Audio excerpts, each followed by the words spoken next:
el tiempo que resta, ¿verdad? En distintas épocas, todos hemos vivido esto, unos más, otros menos, ¿verdad?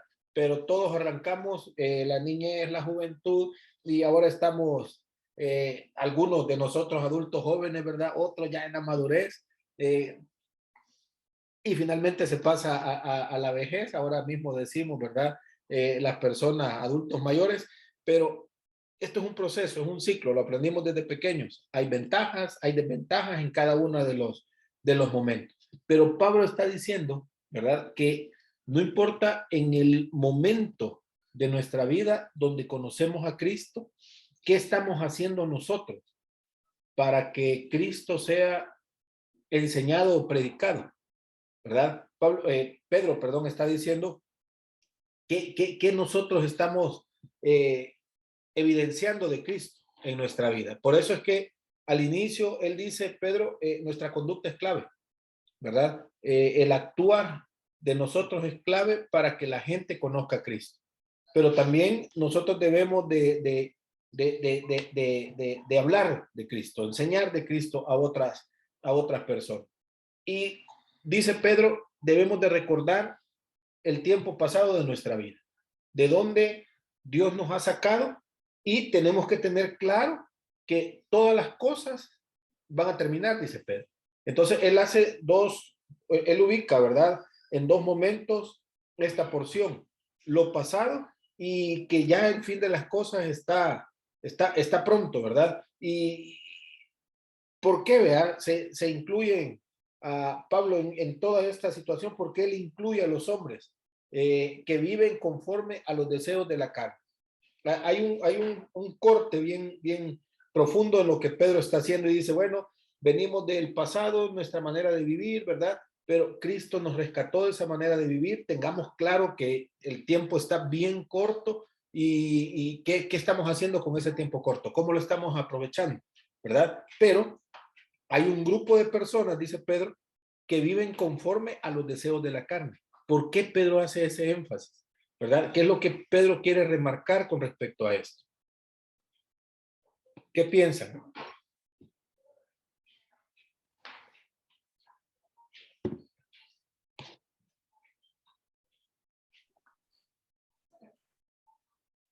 Hermano Juan Carlos, pienso ¿Sí? que en mi caso, por ejemplo, en alguna ocasión expresé al misionero que me compartió el evangelio, con el que acepté a Cristo, y le dije, llegaste tarde a mi vida. Y su contestación fue exactamente esa. Dios tiene el tiempo perfecto para que tú vengas a sus pies. Llegó a tiempo. Llegó al tiempo que Él decide. Uh-huh. Pero comparado ese tiempo con el tiempo futuro que me queda de vida, es en donde debemos de aprovecharlo para trabajar para Él. Uh-huh. Y no estar pensando en lo que no hicimos, sino en lo que tenemos que hacer. Sí, ahora, cuando Pedro dice que hay hombres que viven conforme a los deseos de la carne, ¿a qué está haciendo referencia Pedro? ¿O qué quiere mostrarnos? Porque después viene a hablar de Cristo y viene a hablar de las cosas que vienen a futuro, pero dice, aquí hay un tema: los hombres que viven conforme al deseo de la carne. El versículo 2, si lo buscan, estamos en el capítulo 4, versículo 2. ¿Qué dice? Si alguien no lee. Dice, para no vivir el tiempo que resta en la carne, conforme a las concupiscencias de los hombres, sino conforme a la voluntad de Dios. Uh-huh. Está marcando Pedro un punto bien clave. Estamos en los tiempos finales, pero nosotros vamos a decidir cómo vivimos, ¿verdad? O lo hacemos conforme a la voluntad de Dios, o lo hacemos conforme a los deseos de la carne, como los hombres dice que viven conforme a los deseos de la carne. ¿Qué nos quiere decir Pedro? Le está hablando a cristianos. ¿Qué nos quiere decir?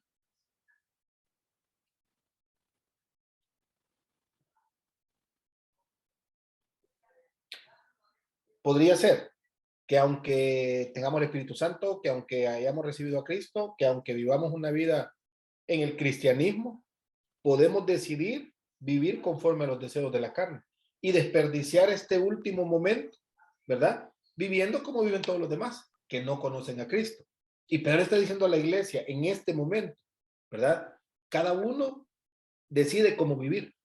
Cada uno decide, ¿verdad? Ah, bueno, yo voy a decidir vivir conforme a la voluntad de Dios. Esa es mi decisión. Y yo vivo conforme a la voluntad de Dios. O yo decido vivir conforme a los deseos que yo tengo. Al final de cuentas, dicen mucho, vida solo hay uno, ¿verdad? Hay que aprovecharla, hay que vivir conforme a lo que la vida nos da, ¿verdad? Y dice Pedro, en estos primeros versículos, del 1 al 6, hay que ver hacia atrás y recordar, ¿verdad? Cómo vivíamos antes de conocer a Cristo. Hace el énfasis, Pedro, a la iglesia, dice, mire, recuerde cómo vivía antes. Recuerde cuál era su estilo de vida, ¿verdad? Cómo usted disfrutaba, entre comillas, su vida antes de conocer a Cristo. Y lo hace Pedro por tres caminos, ¿verdad? O por tres motivos que las personas tenían. Bueno, ¿qué pasó antes de conocer a Cristo? ¿Cómo fue mi vida? ¿Qué pasó cuando conocí a Cristo? ¿Qué fue lo que cambió en mi vida? ¿Qué fue lo que Cristo transformó en mi vida? Y Pedro recuerda esas, por lo menos tres cosas que sucedieron en la vida de la persona que conoció a Cristo, ¿verdad?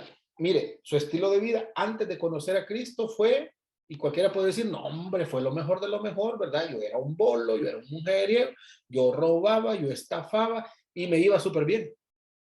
Y ese estilo de vida era lo máximo.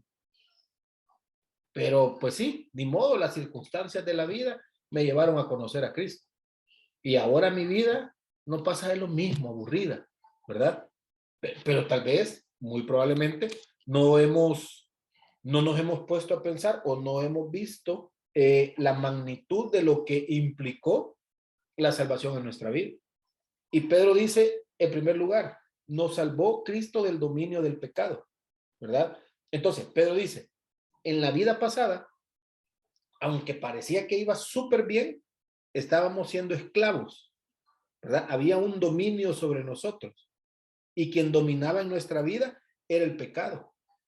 Y dice Pedro, bueno, Cristo por su muerte, un término que hace relación con el pecado, la muerte del pecado, que Cristo llevó sobre sí mismo y todas las transgresiones, con todas esas transgresiones, con todo ese pecado encima y morir con todo esto Cristo, ¿verdad?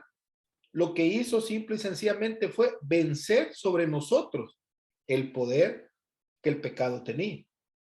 Hoy, dice Pedro, estoy hablando del pasado, pero estoy también tratando de llevar al futuro, a la persona que recibe a Cristo. Usted antes vivía influenciado por el poder del pecado, vivía bajo el poder del pecado. Ahora, usted es una persona totalmente nueva. Ya no vive siendo esclavo del pecado. Ya el pecado no puede gobernar su vida, porque Cristo ya venció al pecado y el poder del pecado sobre la vida de la persona que ha recibido a Cristo. Eso es lo que Pedro está diciendo.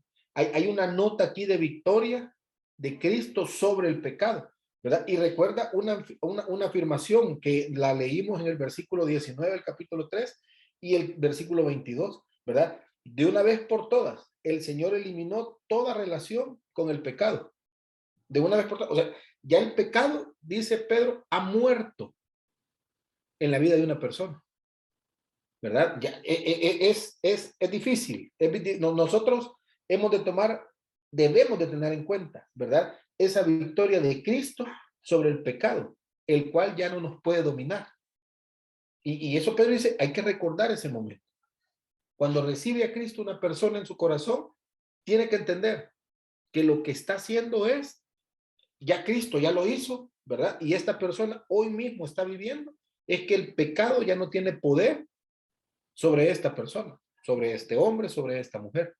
Ya no hay poder absoluto, ¿verdad? Nadie puede venir y decir, ay, hermano, es que fíjese que el pecado, sí, el pecado, pero el pecado ya no tiene poder sobre usted.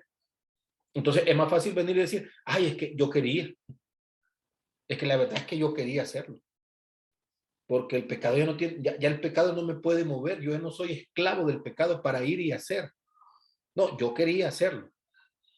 Yo deseaba hacer esto, porque entonces la Biblia se contradeciría, ¿verdad? Bueno, Romanos capítulo 6, versículo 2. Si alguien lo lee, por favor. Romanos 6, 2.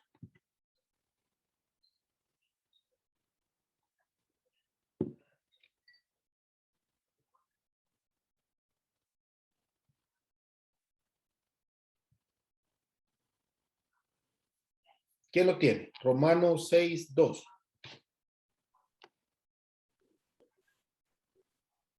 En ninguna manera, porque los que hemos muerto al pecado, ¿cómo viviremos aún en él? Así es, ¿verdad? Ahora, hemos muerto al pecado. ¿Por qué? Pedro dice, porque Cristo pagó el precio y nos rescató del poder del pecado. Ahora, al recibir a Cristo, yo muero al pecado. Entonces dice Pablo, otro autor. Entonces, si hemos muerto al pecado, ¿cómo podemos seguir viviendo en él? O sea, es una pregunta, ¿cómo alguien que ya murió algo puede seguir viviendo en eso que ha muerto? Aquí hay una conclusión. No ha muerto. Todavía sigue vivo, ¿verdad? Y por eso disfruto y quiero estar en. Es difícil. Pablo bien claro dice, bueno, el creyente murió en Cristo y habiendo muerto habiendo muerto en Cristo, el pecado ya no tiene poder sobre esta persona, ¿verdad? Tanto Pedro como Pablo nos explican este principio. Ahora, tengamos claro que el pecado no tiene que dominarnos y ese es el punto de Pedro en este momento. El pecado no puede dominar a un cristiano porque el poder del Espíritu Santo ayuda a rechazar ese poder que tiene el pecado sobre una persona. Entonces tenemos aquí a dos personas. La persona que tiene el Espíritu Santo en su vida y la persona que no tiene el Espíritu Santo en su vida. La persona que tiene el poder a través del Espíritu Santo para vencer cualquier tentación. Y la persona que tiene al pecado que está dominando sobre su vida. El poder del pecado sobre su vida lo lleva a hacer cantidad de pecados, consciente o inconsciente. En cambio, el cristiano, con el poder del Espíritu Santo, sabe y entiende que el pecado no tiene poder sobre él para desarrollar cualquier pecado, ¿verdad? Entonces, Cristo nos salvó y eso es lo que Pedro quiere que nosotros recordemos. Cristo nos salvó del poder del pecado. El pecado no tiene poder sobre ningún cristiano, ¿verdad? Satanás no tiene poder sobre ningún cristiano, ¿verdad? ¿Puede ser influenciado? Puede ser influenciado, ¿verdad? Sí, puede ser movido a, siempre y cuando yo quiera hacerlo. Pero que el pecado va a tener el control en mi vida, eso, dice Pedro, es bien difícil, ¿verdad? Es sumamente difícil que esto suceda. Ahora, también recuerda Pedro, ¿verdad? Que nos pide que recordemos que todo lo que ha sucedido es porque queremos hacer la voluntad de Dios también, ¿verdad? Una cosa es que Pedro nos diga, mire, recuerde que Cristo le salvó del poder del pecado, pero también recuerde que esto sucedió para que hagamos la voluntad de Dios, ¿verdad? Nosotros estamos, y Pedro dice, incluido aquí, dos contrastes bien claros en esta porción que Pedro nos está diciendo. Bueno, primero, el tiempo pasado implicaba los deseos de los hombres. El tiempo pasado implicaba lo que agrada a los incrédulos. Pero dice Pedro, pero el tiempo que resta, porque ahí está el contraste de Pedro en estos 11 versículos, el tiempo pasado y el tiempo que resta, ¿verdad? Yo hice un corte en esta situación. Cuando yo recibí a Cristo, bueno, tengo mi tiempo pasado, ¿verdad? Los deseos de la carne, lo que los incrédulos le agradaba y también a mí me agradaba, pero ahora que he recibido a Cristo, hay un tiempo, dice Pedro, que resta. ¿Qué voy a hacer con ese tiempo que resta? ¿Verdad? Y aquí lo primero es, bueno, hacer la voluntad de Dios, ¿verdad? ¿Qué voy a hacer? Bueno, hacer lo que le agrada a Dios. Y es bien interesante porque Pedro no nos manda que, mire, en sus 80 años usted tiene que hacer. No, lo que le resta. No se preocupe por el pasado. Cristo ya pagó por el pasado. Bueno, Cristo ya pagó por el pasado, ya pagó por el presente, ya pagó por el futuro. Eso lo sabemos, la Biblia nos lo dice, ¿verdad? Pero mi responsabilidad como cristiano es, ¿qué voy a hacer con ese tiempo que resta? De aquí a que Cristo venga, ¿qué voy a hacer? ¿Seguir viviendo en los deseos de la carne? ¿Seguir viviendo como los incrédulos? ¿O qué voy a hacer? Más adelante Pedro nos dice qué debemos de hacer, cuál es la sugerencia de él para nosotros, ¿verdad? Pero hay dos momentos y nosotros vamos a decidir qué es lo que queremos hacer o cómo deseamos vivir el momento que resta como cristiano, ¿verdad? O probablemente dentro de las clases haya alguien que todavía no ha entregado su vida a Cristo y dice, no, hombre, miren, yo estoy feliz viviendo así, ¿verdad? Con los deseos que de la carne, vea, viviendo así como toda la gente. Yo quiero vivir como toda la gente vive, ¿verdad? Quiero participar de todo lo que la gente hace, porque al final de cuentas, vida solo hay una y hay que disfrutarla. Es una decisión. Como podría haber un cristiano que dice, sí, yo soy cristiano, pero yo mi vida la voy a disfrutar como yo quiera. Es una decisión. No es lo correcto. Según la Biblia, no es lo correcto, pero es lo que cada uno va a querer hacer. La sugerencia de Pedro es, y ya lo vamos a ver, ¿verdad? ¿Qué es lo que debemos hacer? Los deseos de los hombres incluyen, dice Pedro, todo lo que estos buscan en la vida, ¿verdad? Ahora, ¿cuáles son los deseos de los hombres? Pueden ser riqueza, poder, influencia, sensualidad, la sensualidad prohibida, ¿verdad? La sabiduría humana, fama, todas las ambiciones, todo lo que los deseos del hombre. Y dice Pedro, está bien, si usted quiere vivir así, está bien, ¿verdad? Como cristiano, usted quiere vivir así, está bien. Quiere gastar lo último que tiene de vida en estas cosas, dice Pedro, está bien. Pero hay un requisito aún mayor que esto, que tener fama, poder, influencia, riquezas, sabiduría humana. Hay algo aún más grande. Y dice Pedro, es hacer la voluntad de Dios, es hacer lo que le agrada a Dios, ¿verdad? Ahora, ¿qué es lo que Dios quiere? Bueno, lo hablábamos hace un momento al inicio, ¿verdad?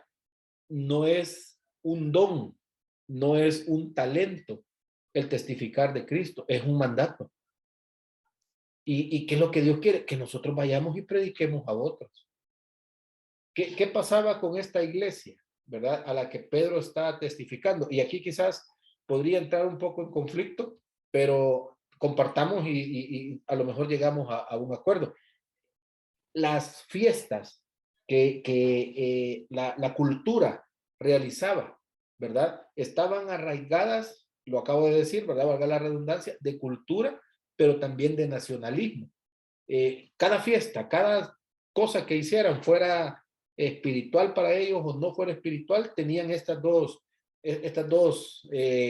ingredientes, cultura y nacionalismo.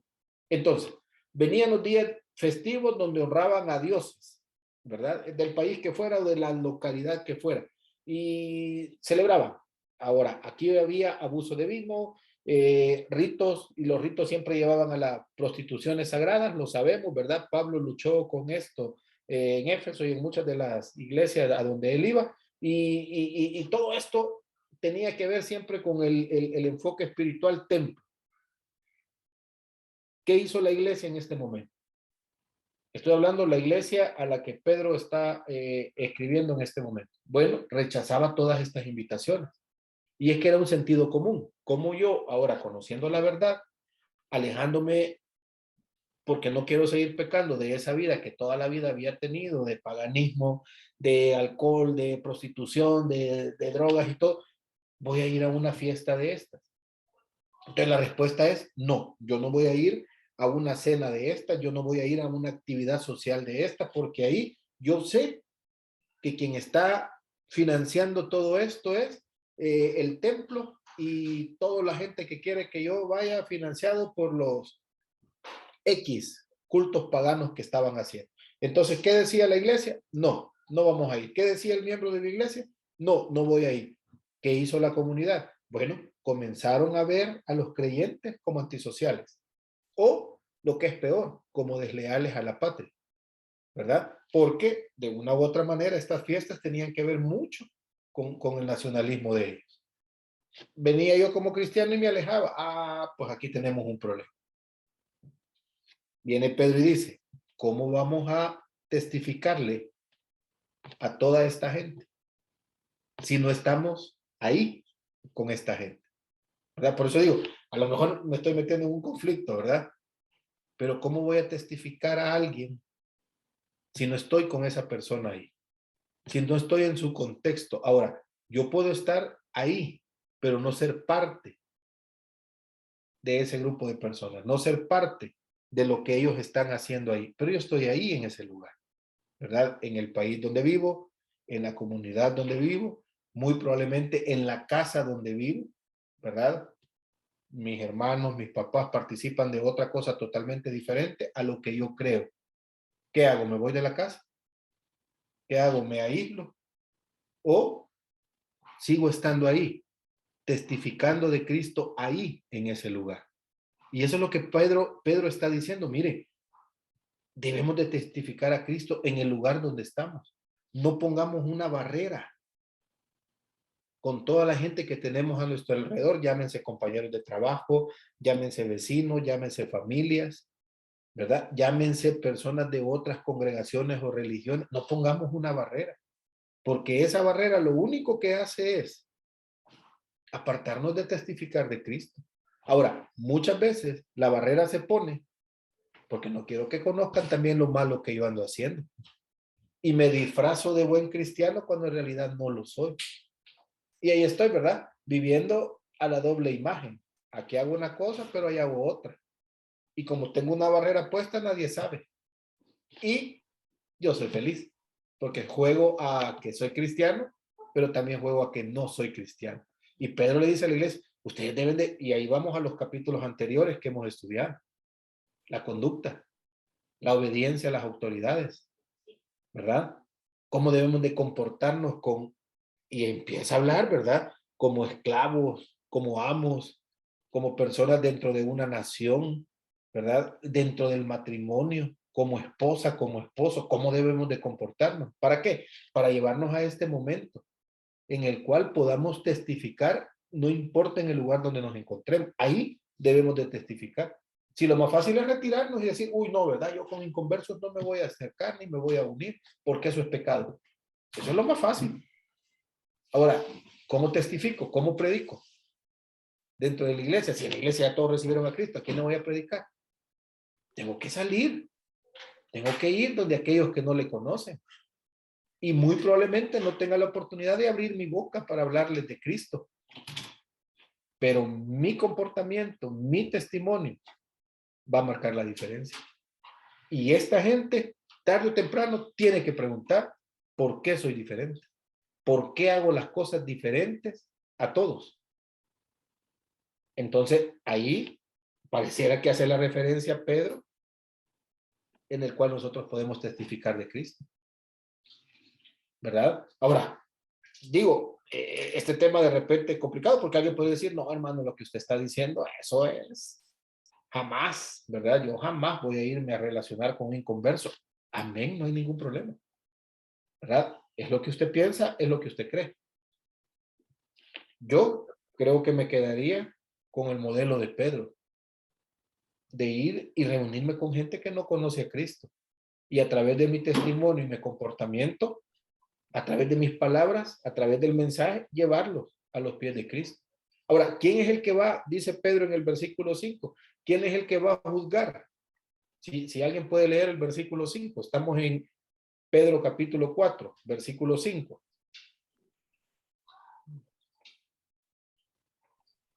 ¿Qué dice el versículo 5?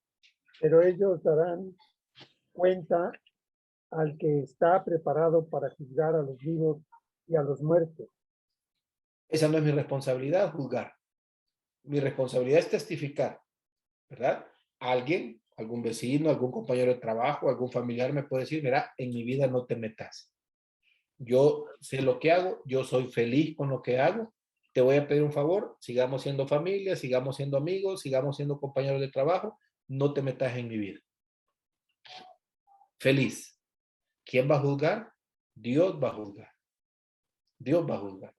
¿El qué va a juzgar? Tuvo la oportunidad, tuvo el momento de escuchar el mensaje, tuvo el momento de pensar lo que estaba escuchando, de tomar una decisión por Cristo. No lo hizo, ¿verdad? Entonces, ese momento va a llegar. Ya no me corresponde a mí. Y Pedro deja bien marcado este punto. No soy yo el que va a determinar quién sí y quién no, como muchas veces lo hacemos. No, con estos no, porque estos son muy malos. ¿Y quién dice eso? El único que podría decirlo es Dios. Y dice el momento cuando lo va a hacer, ¿verdad? Es el único que va a juzgar tanto a los vivos como a los muertos. Es el único que lo va a hacer, ¿verdad? Mi responsabilidad no es andar juzgando. Yo, bueno, comparto o no comparto, no lo sé, ¿verdad? Pero no sé si pasará en donde ustedes viven. Hay hermanos en Cristo que ponen unas grandes bocinas a la medianoche casi con un gran volumen y están predicando, ¿verdad? A la medianoche, predicando en vigilias y diciendo que todos ustedes que están dormidos se van a ir al infierno. Yo, Dios mío, me despierto porque no me quiero ir al infierno. No, yo me despierto, no quiero ir al infierno. Pero, ¿por qué hace eso? Digo yo. ¿Por qué? Con mucho cuidado y respeto lo voy a decir, ¿verdad? ¿Por qué meterme en la privacidad de la persona, obligándolo a hacer algo solo porque yo creo que así es y sin entender la Biblia y metiéndole hasta por los oídos a medianoche, ¿verdad? Como de lugar? Y yo creo que no es la manera correcta. Ahora, yo creo, probablemente sea la manera correcta y yo estoy diciendo algo erróneo, pero sí he escuchado muchas personas que dicen que para ser cristiano y ser así, mejor no ser nada, ¿verdad? Mejor no, o sea, no puedo estar juzgando a alguien, no puedo estar con una bocina gritando a cantidad de cosas cuando no conozco a la gente, ahora, por eso que Cristo sí nos manda a evangelizar, pero también nos manda a ser discípulos, porque cuando yo hago discípulo, yo conozco a la persona y yo sé entonces, conociendo a la persona, ¿verdad? ¿Quién es? Y cuando yo sé quién es, me hago amigo y compartimos y entonces comenzar a ver esa transformación de esa persona. Pero solo llegar y juzgar es cruel. Y Pedro dice, no, perdón, sí, Pedro dice, no podemos hacerlo. No podemos juzgar a las personas, ¿verdad? Debemos de tener cuidado. Dejémosle esa única de las muchas, ¿verdad? Pero esa responsabilidad a Dios al contemplar la necesidad, diría yo, ¿verdad? Y el peligro en que se encuentran los no salvos, las personas que no tienen a Cristo en su corazón. Siempre nosotros, hermanos, siempre nosotros como creyentes debemos de pensar como Pedro. ¿Qué es lo que Pedro está diciendo? Tenemos la responsabilidad de llevarles el evangelio. Esa es nuestra responsabilidad, no de juzgar. Nuestra responsabilidad es llevar el evangelio. Los muertos, dice Pedro, son de los muertos, espiritualmente hablando, ¿verdad? Cristo le dijo a ese joven, deja que los muertos entierren a sus muertos, hablando un término espiritual, ¿verdad? Pedro subraya esa condición diciendo que ellos opinan que nosotros no pertenecemos a esta sociedad. Está bien, no me voy a complicar, ¿verdad? Pero la realidad de las cosas es que ellos, el no creyente, les hace falta una vida plena y eso lo sabemos, ¿verdad? ¿Cómo hacerlo entender? Aquí yo ocuparía la palabra testifiquemos. Y si ya la puerta se abrió, discipulemos, ¿verdad? No necesito estar discipulando y porque probablemente ni el tiempo va a quedar para tener la Biblia, pero puedo discipular con mi ejemplo, con mi testimonio, con mi conducta. Caminando por la calle puedo discipular a la misma persona todos los días. Ahí en el trabajo, de escritorio a escritorio, puedo discipular a una persona. Hay una pregunta, hay una duda, ¿qué haría usted en este caso? Fíjese que mi esposa, fíjese que mi esposo esto, fíjese que mi hijo o mi hija esto, fíjese que el jefe es. Son momentos donde yo puedo decir, aquí es el momento, ¿verdad? Aquí yo puedo hacer esto. Mire, esto dice la Biblia. De repente la persona ya aburre con la Biblia, pero yo siempre veo a la persona, al hermanito tal, a lo mejor los mismos problemas que yo tengo, pero su vida es diferente. A lo mejor tuvo que encerrarse igual que todos en la pandemia porque el hermanito no es superhéroe, eso sí es un hecho, no es superhéroe. También se puso mascarilla igual que todos se pusieron mascarilla. ¿Cree usted que la mascarilla salva? Y el hermanito dice, no, no salva, pero estoy siendo obediente a la autoridad. Y se va a vacunar. Mire, eso yo creo que no, pero voy a ser obediente a la autoridad. Quizás la vacuna me va a terminar matando, pero voy a ser obediente a la autoridad. Porque es mi testimonio el que va a salvar al inconverso. Y muchas cosas las hacemos por obediencia. No lo comparto, no lo comparto. Yo hay muchas cosas en esta pandemia que yo no las comparto, pero las voy a hacer por obediencia. Para que aquel que no conoce a Cristo diga, por lo menos murió siendo obediente. ¿Verdad? Y no murió siendo un rebelde, no murió siendo un insurrecto que al final de cuentas, de todos modos, le llevó a dar un mal testimonio. Pedro dice, tengamos cuidado y testifiquemos, hay que predicar el evangelio, ¿verdad? A aquel que no lo conoce. Y ese es el trabajo, ¿verdad? Esa es la misión en el tiempo que resta. Testifiquemos, no nos compliquemos la existencia, ¿verdad? Estudiar, tenemos que estudiar la Biblia. Discipularnos, tenemos que discipular, pero debemos de testificar también. No perdamos de vista este enfoque, ¿verdad? No lo perdamos de vista, porque podríamos llenarnos de conocimiento. Y eso es lo bonito de ser discipulados y discipular, que no nos quedamos con el conocimiento en nuestra cabeza, sino que hay una necesidad de enseñar a otros, ¿verdad? Por tanto, ir todo el mundo enseñando y bautizando, ¿verdad? Enseñando, predicando, enseñando.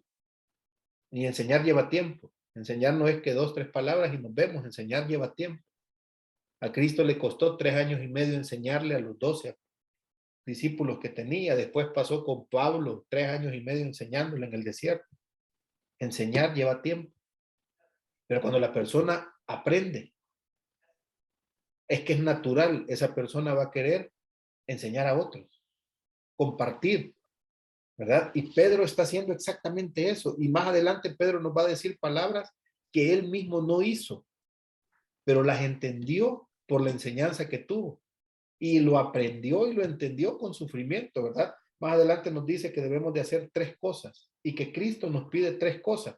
Y una de esas, dice Pedro, es orar sin cesar.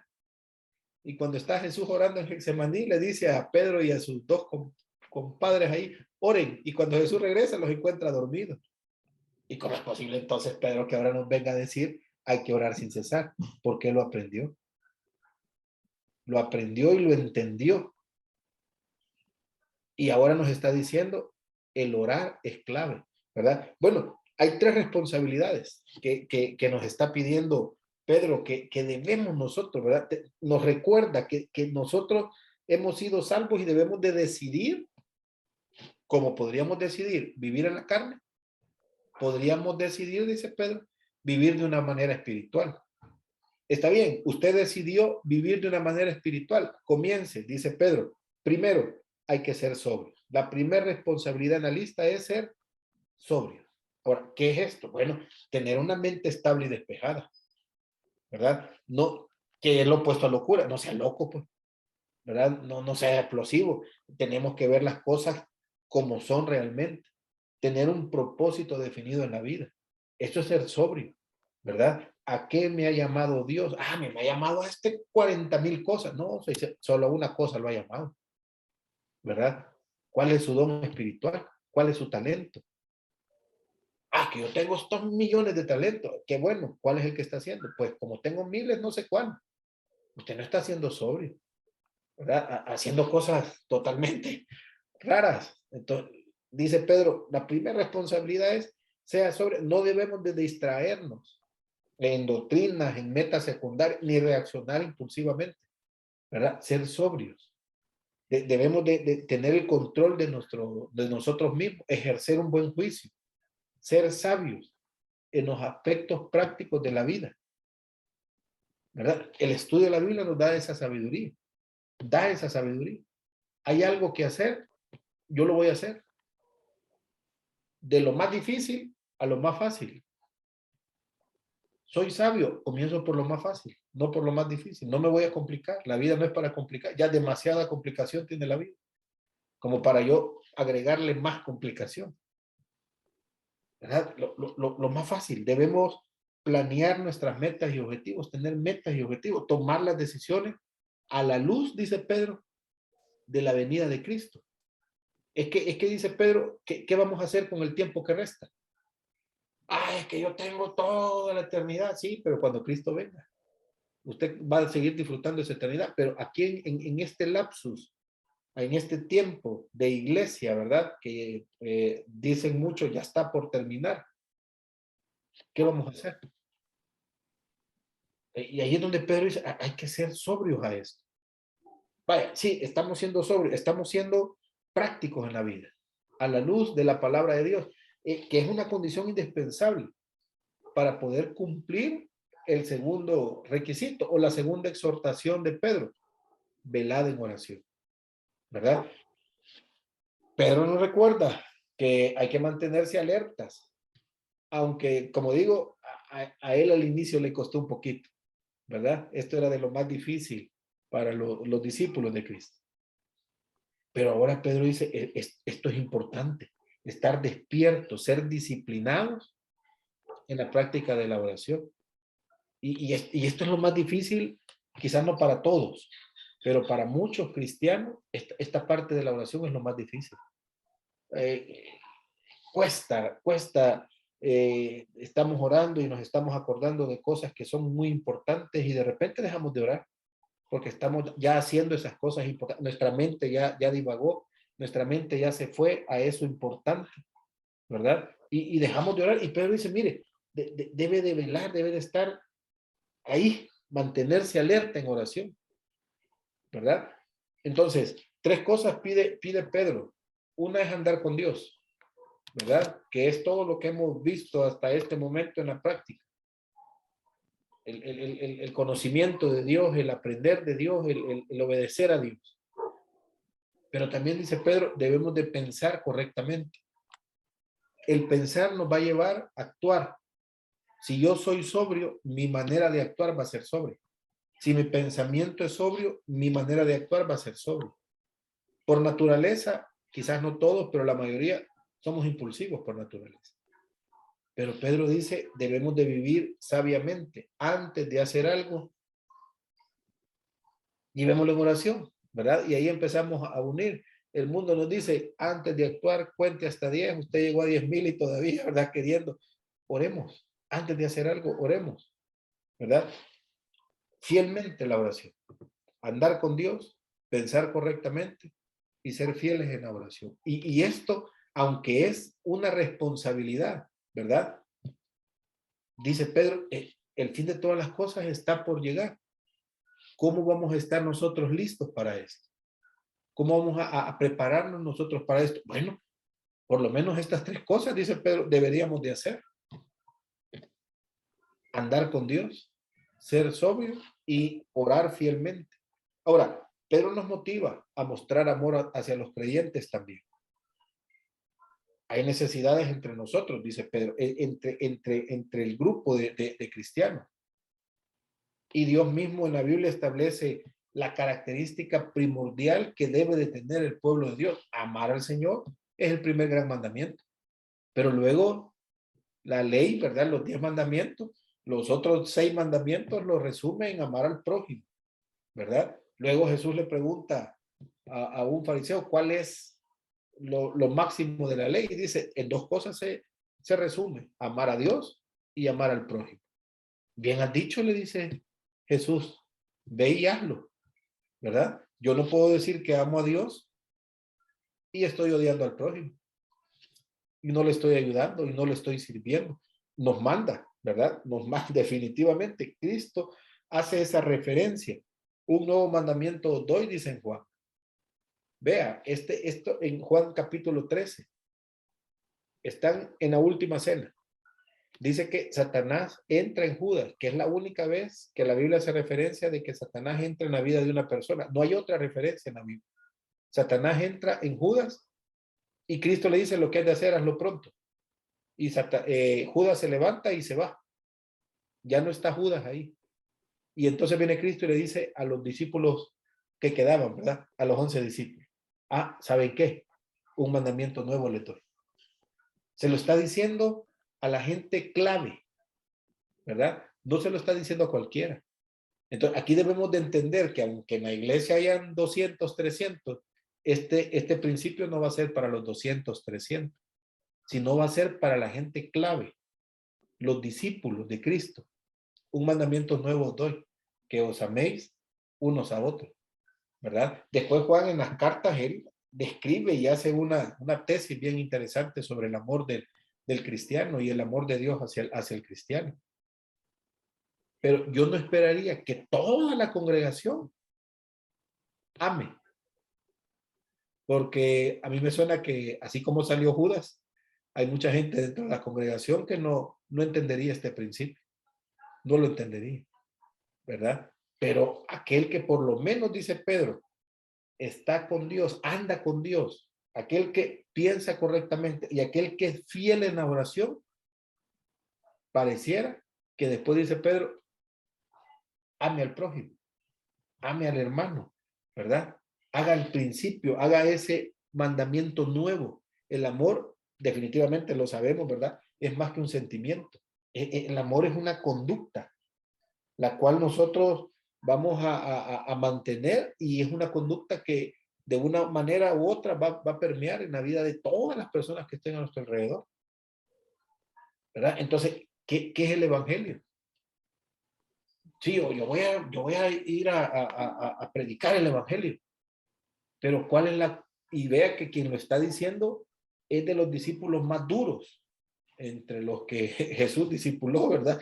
Y es Pedro. Pedro era tosco, era duro. Y Pedro está diciendo, mire, ¿cómo podemos llegar y testificar? ¿Cómo podemos llegar y hacer discípulos? Amando a los hermanos que están a nuestro alrededor, ¿verdad? Es la forma, es que no hay otra forma, ¿verdad? Para poder testificar, amando al prójimo. No hay otra forma. Ahora, aquí el prójimo puede hacer cualquier cosa que nosotros digamos, por Dios santo, vea, si es que en vez de amarlo quiero matarlo. Pero el principio es, usted tiene que tener un estilo de vida, ¿verdad? Su conducta debe demostrar cada día que usted ama a las demás personas. ¿Y cuál va a ser la reacción? Estas personas van con la misma fuerza, con la misma energía, con la misma entrega, a amar a otros. Y de repente vemos, ¿verdad? Hermanos que están bien cómodos aquí en la ciudad, y de repente los vemos allá en la montaña. ¿Y qué andan haciendo ahí estos hermanos perdiendo la comodidad? Andan amando al prójimo, enseñando, ¿verdad? Luego vemos hermanos dando para que otros vayan. Luego vemos hermanos en los parques, en las calles, predicando el evangelio, no juzgando, no criticando, no destruyendo, predicando el amor de Cristo. ¿Y por qué esta gente hace esto? Esta gente está loca. Simple y sencillamente esta gente está amando a toda esa gente que podría ser la única oportunidad que tiene para que sus vidas puedan ser transformadas, para que sus vidas puedan ser cambiadas, ¿verdad? Nos esforzamos en tantas cosas para demostrar afecto hacia otros, y eso es bueno, ¿verdad? Y probablemente otros ni se percaten ni les interese, y probablemente fallemos y ofendamos. Pero dice Pedro y también dice Pablo, el amor, entre todas estas fallas, entre todos estos errores, entre todas estas cosas, va a cubrir mucho pecado. Y ese es el principio que Cristo nos enseñó a nosotros. De tal manera amó Dios a cada uno de nosotros, ¿verdad? Que no le importó lo que cada uno de nosotros fuéramos. Y entregó a su Hijo para que nosotros fuéramos salvos. Y eso es lo que Pedro está pidiéndonos a nosotros que hagamos, ¿verdad? Que con ese amor, con esa entrega, prediquemos a otros, ¿verdad?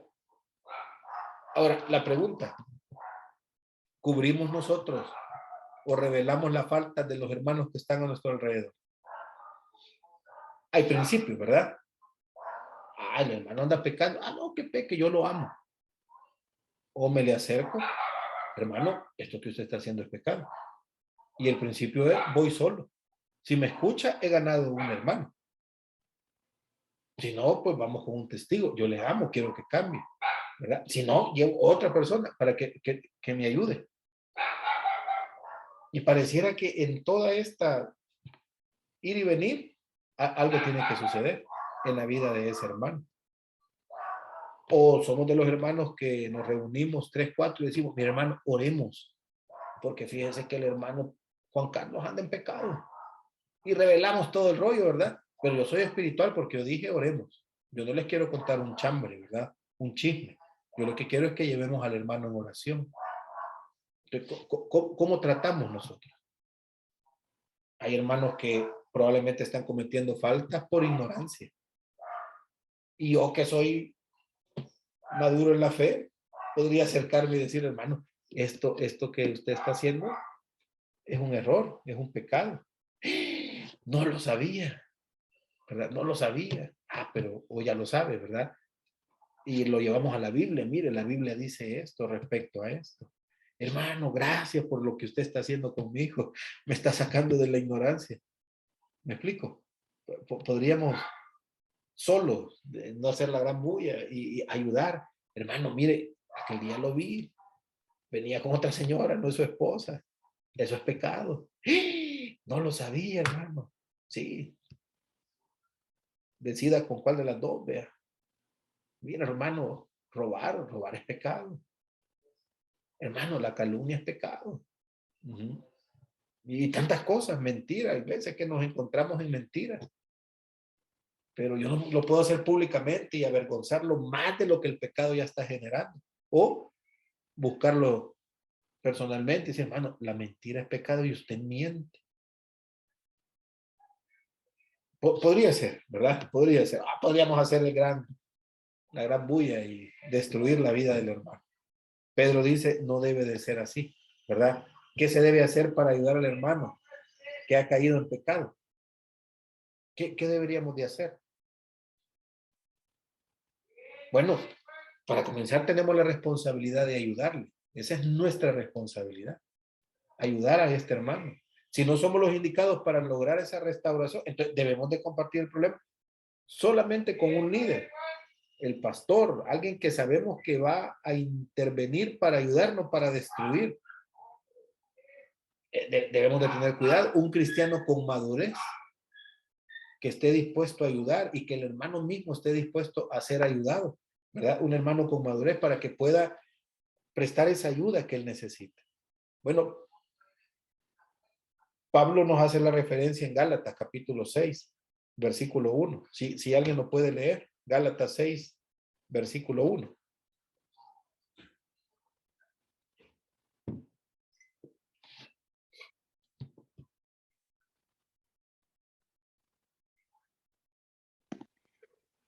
Dice, hermanos, si alguno fuere sorprendido en alguna falta, vosotros que sois espirituales, restauradle con espíritu de mansedumbre, considerándote a ti mismo, no sea que tú también seas tentado. ¿Verdad? Hay formas donde, como podemos mostrar el amor, no voy a consentir el pecado. Eso lo tenemos claro. Entonces, hermanos, consentimos al pecado. No estamos consintiendo ni al pecador ni al pecado. Pero hay maneras de restaurar al hermano, de ayudar, es mostrándole el amor, ¿verdad? Usted que es espiritual, con mansedumbre, con cuidado, ¿verdad? Tal como a usted le gustaría ser tratado, así trate el hermano. A restaurarlo. ¿Qué dice la Biblia? Y el hermano va a entender. Y el hermano va a agradecer. Y el hermano va a ser feliz porque se le ha ayudado a salir de un pecado. En Mateo capítulo 18, versículo 15 al 17, hace la misma referencia. ¿Qué debemos de hacer? Si alguien no lee, para no quedarnos ahí con la duda. Mateo capítulo 18, versículo 15 al versículo 17.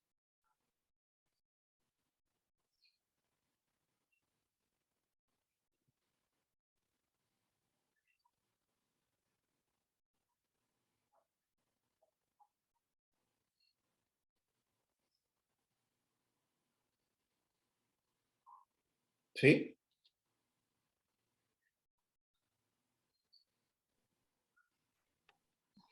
Por tanto, si tu hermano peca contra ti, ve y repréndele, estando tú y él solos. Si te oyere, has ganado a tu hermano. Mas si no te oyere, toma aún contigo a uno o dos, para que en boca de dos o tres testigos conste toda palabra. Ujú. Si no los oyere a ellos, dilo a la iglesia. Y si no oyere a la iglesia, tenle por gentil y publicano. No es a la primera, ¿verdad? Hay un proceso.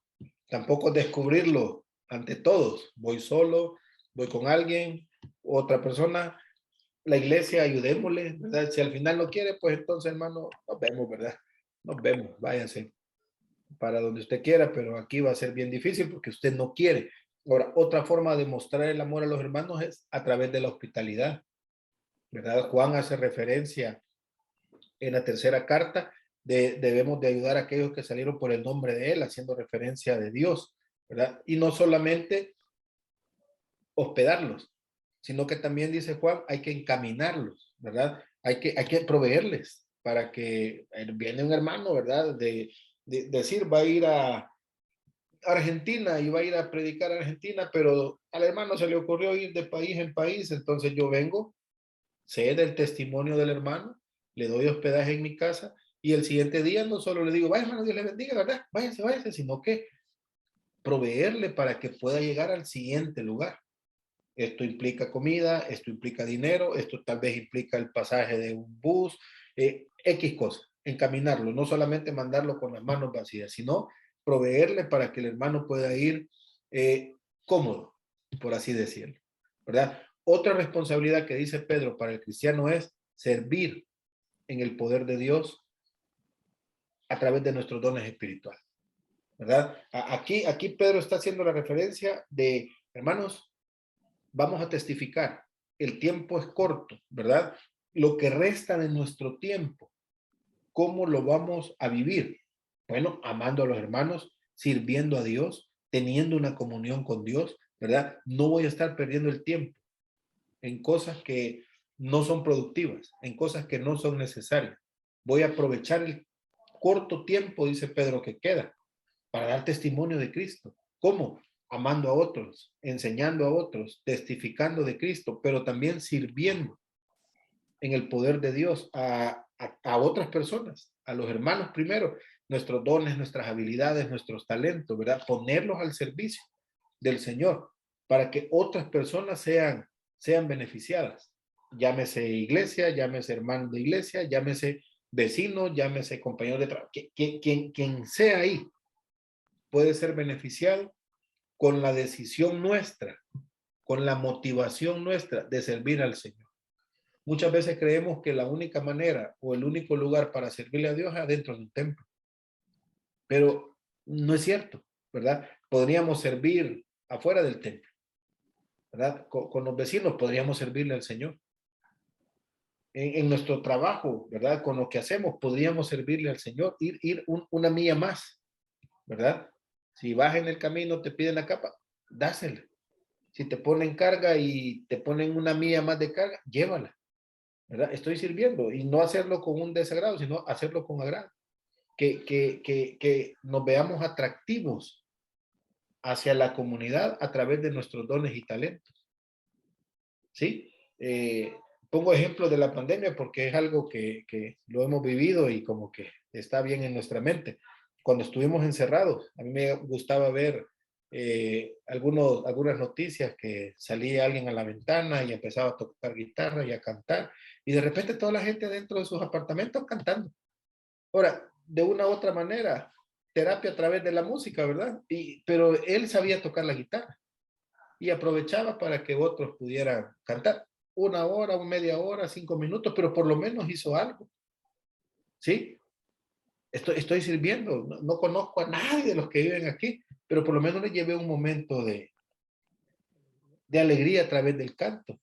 Conozco varios amigos que dicen ellos, es que yo no sirvo para nada, solo me pinto como que soy payaso, y cuando hay evangelismo yo voy de payaso. Esa es su habilidad, y con esto sirve, ¿verdad? Entonces, hay tantas cosas con las que podríamos ayudar, hay tantas cosas con las que podríamos servir. Mi don espiritual, vea la combinación, más la palabra de Dios, más el poder de Dios operando en mi vida. ¿Cuál es la conclusión de esto? La gloria a Dios, ¿verdad? De cristianos y de no cristianos. Van a glorificar a Dios. Porque yo he decidido poner mi habilidad, mi don, mi talento al servicio de Dios. A cristianos y a no cristianos. Al final de cuentas, Dios va a ser glorificado. Aquí hacíamos en algún tiempo, ¿verdad? Se preparaba comida y se iba en la noche a dejar comida a la gente que duerme en las calles. Y alguien decía, pero es que eso es perder el tiempo. Sí, decíamos nosotros, es perder el tiempo. Pero eso es perder el recurso, es perder el recurso.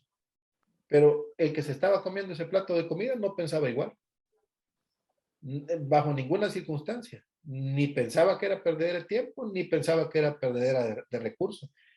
Oía mucha gente de la calle, quizás estaban drogados, pero por lo menos los oí decir, gracias a Dios que nos traen comida, ¿verdad? Y si estaba drogado y le daba gracias a Dios, yo digo, hombre, esta es doble bendición para él, porque a un drogado estaba diciendo, gracias a Dios porque nos traen comida. ¿Sí? Hay tantas cosas que podríamos hacer. Y Pedro está animando a la iglesia a no solamente hablar, en este poco tiempo que queda, dice Pedro, no solamente hablando, hagamos a través del servicio, a través del poder servir, ¿verdad? A otros. Que también la gente a través del servicio diga, no hombre, ¿verdad?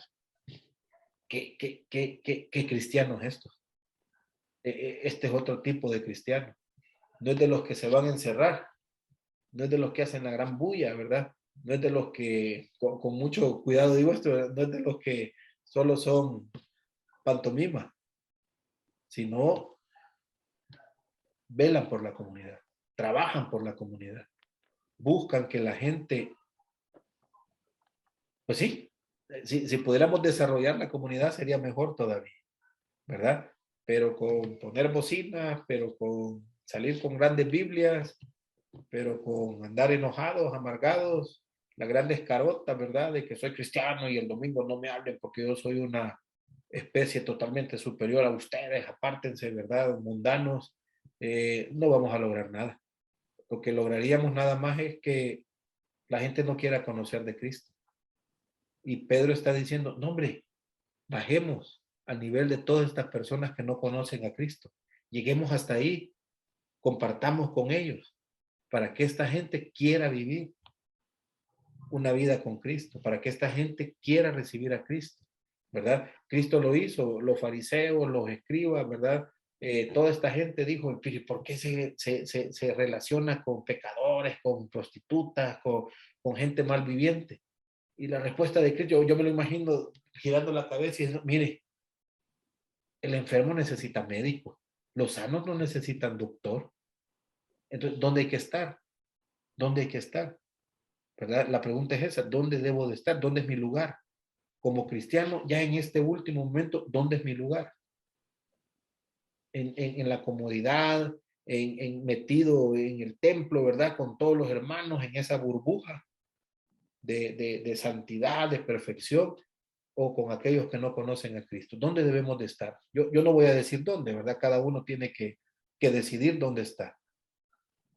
Pero Pedro, en este tiempo, le está diciendo a la iglesia, vamos, salgamos y prediquemos a aquellos que necesitan de Cristo, ¿verdad? Llegamos hasta aquí, hermanos. No sé si hay comentarios.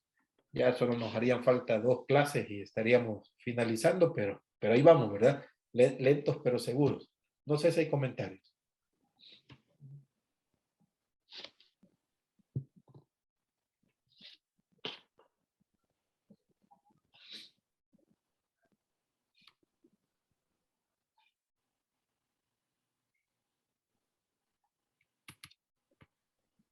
Bueno, estamos entonces, ¿verdad? Salgamos y vamos y prediquemos. Ya cuando nos digan que ya estamos libres de la pandemia, aprovechemos, ¿verdad? Yo me imagino salir corriendo, gritando y todo, y de ahí empecemos a evangelizar, empecemos a servir, ¿verdad? Empecemos a hacer tantas cosas y eso es bueno. El mundo celebra hoy el Día Internacional de la Mujer, ¿verdad? Tenemos hermanas aquí que qué paciencia para escucharnos, pero también felicidades, hermanas, por el derecho que en algún momento se ganó para la libertad de las mujeres también, ¿verdad? Y eso de una u otra manera, yo siempre lo digo, si no es por las mujeres, estuviéramos muertos los hombres, así es que gracias a Dios por la vida de ustedes, ¿verdad? Amén, gracias. Así que ánimo a ustedes también. Muchas gracias. Sí, No gracias a hubiéramos- ustedes. Gracias a mi suegra que me dio a su hija. Eso es muy correcto. Así Sin es. devolución.